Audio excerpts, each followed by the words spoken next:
अस्सलाम वालेकुम। क्या कभी आपने सोचा है कि अगर 12 महीने इंसानों की सूरत में आपसे कोई सवाल करें तो आप क्या जवाब देंगे? आज की वीडियो में मैं आपको एक पुरानी यूनानी कहानी सुनाऊंगी। आज की कहानी में है लालच, सच्चाई और कुदरती इंसाफ का पैगाम और आखिर में कुछ सवालात भी।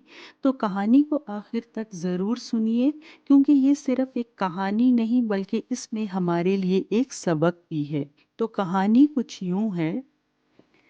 एक दिन एक बूढ़ी औरत अपने खेत में से बंद गोभी तोड़ने जा रही थी। रास्ते में एक गार पड़ता था जिसमें 12 महीने रहते थे।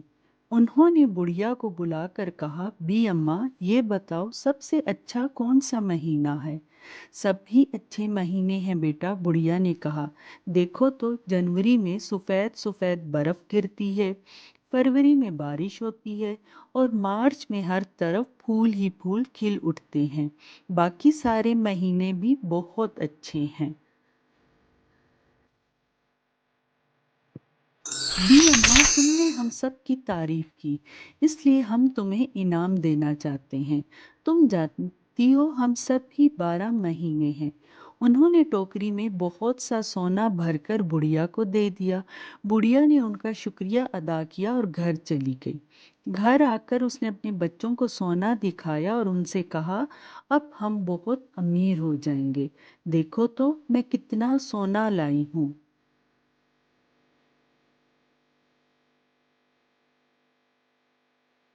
उसी वक्त बुढ़िया की एक हमसाई वहां आ गई। उसने सोने का ढेर देखा तो उसकी आंखें फटी की फटी रह गईं। बुढ़िया ने 12 महीनों की सारी कहानी हमसाई को कह सुनाई। बुढ़िया की हमसाई बहुत लालची थी। वो दौड़ी दौड़ी उस गार में गई जिसमें वो 12 आदमी रहते थे। उन्होंने हमसाई से पूछा, बी अम्मा, सबसे अच्छा महीना कौन सा है?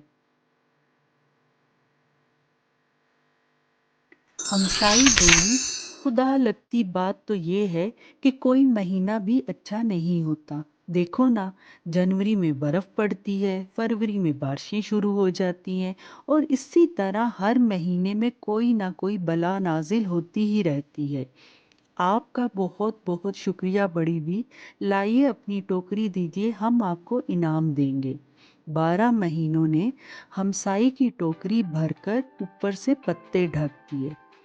अब हमसाई टोकरी उठाकर घर को भागी ताकि जल्दी से खोल कर देखे 12 महीनों ने क्या इनाम दिया है।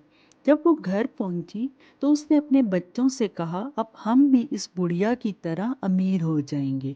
ये कहकर उसने टोकरी मेज पर उलट दी, लेकिन टोकरी में सोने की जगह कंकर पत्थर भरे हुए थे। हमसाई बहुत नाराज हुई और भागी भागी बुढ़िया के पास गई। बुढ़िया ने पूछा, जब उन 12 आदमियों ने तुमसे ये पूछा था कि कौन सा महीना अच्छा होता है तो तुमने क्या जवाब दिया था? मैंने तो साफ साफ कह दिया था कि मुआ कोई महीना भी अच्छा नहीं होता। हमसाई ने चिढ़ कर कहा, फिर ठीक है, तुम्हारे साथ यही होना चाहिए था। भला कोई अपनी बुराई सुनकर भी इनाम देता है? तो कहानी ख़त्म हुई, मगर साथियों, सोचने का सफ़र अभी बाकी है।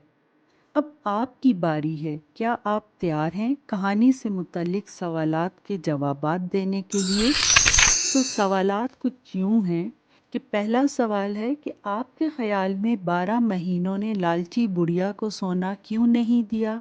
इस कहानी से हमें क्या सबक मिलता है? लालच से इंसान की ज़िंदगी पर क्या असर पड़ सकता है? और अगर आप इस बुढ़िया की जगह होते तो 12 महीनों के सवाल का क्या जवाब देते? और पांचवा सवाल कि बुढ़िया और उसकी हमसाई के किरदार आपस में कैसे मुख्तलिफ हैं और इन दोनों के अमल से हमें इंसानी फितरत के कौन से पहलू समझने को मिलते हैं? اس کہانی میں لالچ کو مرکزی مسئلہ کے طور پر پیش کیا گیا ہے۔ آپ کے خیال میں معاشرے میں لالچ کس طرح مختلف شکلوں میں نظر آتا ہے، اور کہانی میں دیے گئے انجام کو دیکھتے ہوئے کیا آپ سمجھتے ہیں کہ 12 مہینوں کا فیصلہ انصاف پر مبنی تھا؟ اپنی رائے دیجیے۔ سونا اور کنکر صرف مادی چیزیں نہیں بلکہ کچھ اور بھی ظاہر کرتے ہیں۔ آپ کے خیال میں وہ کن چیزوں کی علامت ہیں؟ اگر 12 مہینے آپ کے دوست ہوتے تو آپ ان سے کیسا سلوک کرتے؟ اور آخری سوال کہ اگر 12 مہینے صرف انسانوں کی صورت میں نہیں بلکہ قدرتی قوتوں کی علامت ہوں تو اس کہانی کو علامتی طور پر کس طرح سمجھایا جا سکتا ہے؟ تو کہانی سے متعلق یہ جو آپ سے سوالات پوچھے گئے ہیں ان کے جوابات، اور اگر کہانی سے متعلق مزید کوئی آپ اپنے خیالات کا اظہار کرنا چاہتے ہیں تو نیچے کمنٹس میں ضرور لکھیے، آپ کی رائے کا انتظار رہے گا۔ ویڈیو پسند آئے تو اسے لائک کریں، سبسکرائب کریں اور دوسروں کے ساتھ شیئر کریں۔ شکریہ۔